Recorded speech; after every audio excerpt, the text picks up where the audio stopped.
بابے نے لمبا سا سانس لیا اور بولا، کاکا تم چاہتے کیا ہو؟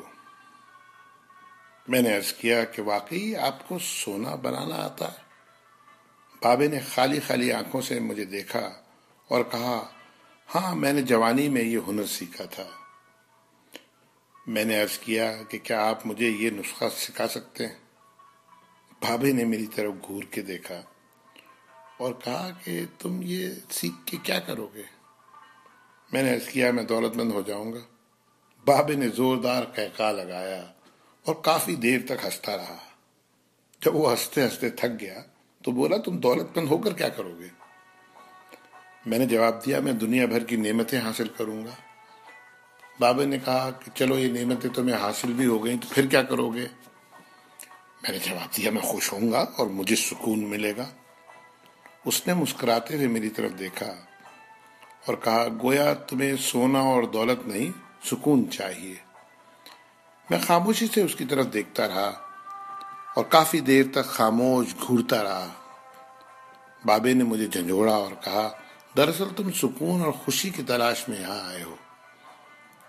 میں اس وقت کیونکہ ایک نوجوان تھا اور باقی نوجوانوں کی طرح یہی سمجھتا تھا کہ دولت ہی سکون اور خوشی حاصل کرنے کا ذریعہ ہے، لیکن بابے کی باتوں نے مجھے کچھ الجھا سا دیا تھا۔ اسی الجھن میں نے ہاں کر دی۔ بابے نے ایک لمبا قہقہہ لگایا اور پھر دیر تک ہنستا رہا اور کہا، کاکا میں تمہیں سونا بنانے کے بجائے انسان سے بندہ بنانے کا طریقہ کیوں نہ سکھا دوں؟ میں تمہیں دولت مند ہونے کے بجائے پرسکون اور خوش رہنے کا گر کیوں نہ سکھا دوں؟ میں خاموشی سے اس کی باتیں سنتا رہا، حالانکہ مجھے ابھی کچھ سمجھ میں نہیں آ رہا تھا۔ اتنے میں بابا بولا، انسان کی خواہشیں جب اس کے وجود اور عمر سے لمبی رہتی ہیں وہ اس وقت تک انسان رہتا ہے۔ تم اپنی خواہشوں کو اپنی عمر اور وجود سے چھوٹا کر لو، تم سکون بھی پا جاؤ گے اور خوشی بھی۔ اور جب تم خوشی اور سکون پا جاؤ گے تو تم انسان سے بندہ بن جاؤ گے۔ مجھے بابے کی باتیں بالکل سمجھ میں نہیں آ رہی تھی اور بابے نے میری یہ پریشانی بھانپ لی تھی۔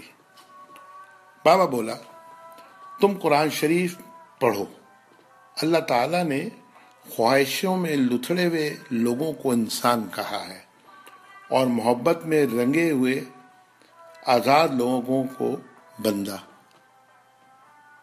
دنیا میں کتنے انسان آئے اور بہت دولت کمائی، بڑی عمارتیں بنائی، کیا وہ سب ساتھ لے گئے تھے؟ کیا سب وہ خوش تھے؟ تم بھی کیا خوش ہو؟ پھر بابا خود ہی بولا، نہیں، جب تک تم تانبے سے سونا بنانے کے چکر میں اور خپ میں مبتلا رہو گے اس وقت تک خوشی سے دور بھاگتے رہو گے اور بھٹکتے رہو گے۔ پھر بابے نے ایک چھوٹی سی ٹہنی سے زمین پہ رگڑنا شروع کیا اور کہا، لو میں تم کو انسان سے بندہ بنانے کا نسخہ بتاتا ہوں۔ اپنی خواہشوں کو اپنے قدموں سے آگے نکلنے نہ دو۔ جو مل گیا اس پہ شکر کرو، جو چھن گیا اس پر افسوس مت کرو، جو مانگے اسے دے دو، جو بھول جائے اسے بھول جاؤ۔ دنیا میں بے سامان آئے تھے اور بے سامان ہی واپس جاؤ گے۔ سامان جمع کرنے کی فکر نہ کرو۔ جسے خدا ڈھیل دے رہا ہے اس کا کبھی احتساب مت کرو۔ بلا ضرورت سچ بھی فساد ہوتا ہے۔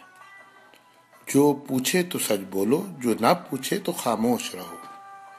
دینے میں خوشی ہے اور وصول کرنے میں غم۔ دولت کو روکو گے تو خود بھی رک جاؤ گے۔ چوروں میں رہو گے تو چور ہو جاؤ گے۔ اللہ راضی رہے گا تو جگ راضی رہے گا، وہ ناراض ہوگا تو نعمتوں سے خوشیاں اڑ جائیں گی۔ جب تم عزیزوں، رشتہ داروں، اولادوں سے چڑھنے لگو تو سمجھ لو اللہ تم سے ناراض ہے۔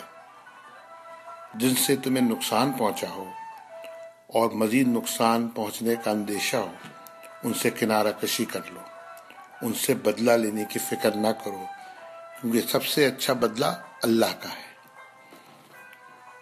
جب تم اپنے دشمنوں کے لیے اپنے دل میں رحم محسوس کرو تو سمجھ لو تمہارا خالق تم سے راضی ہے۔ ہجرت کرنے والے کبھی گھاٹے میں نہیں رہتے۔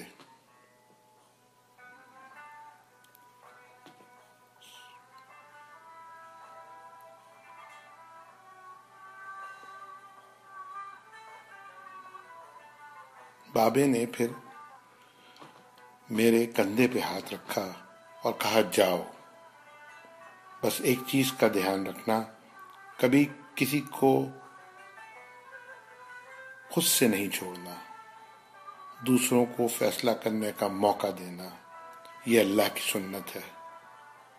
اس نے کبھی اپنی مخلوق کو تنہا نہیں چھوڑا، مخلوق اللہ کو چھوڑتی ہے۔ اور دھیان رکھنا،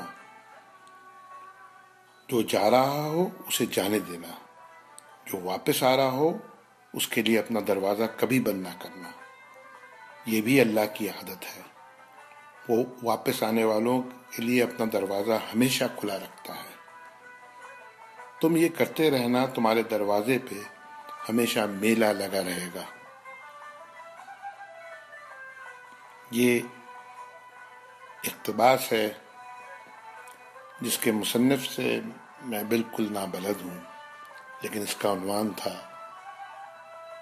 کیمیا گر۔ اللہ تعالی ہم سب کو انسان کے بجائے بندہ بنا دے، آمین۔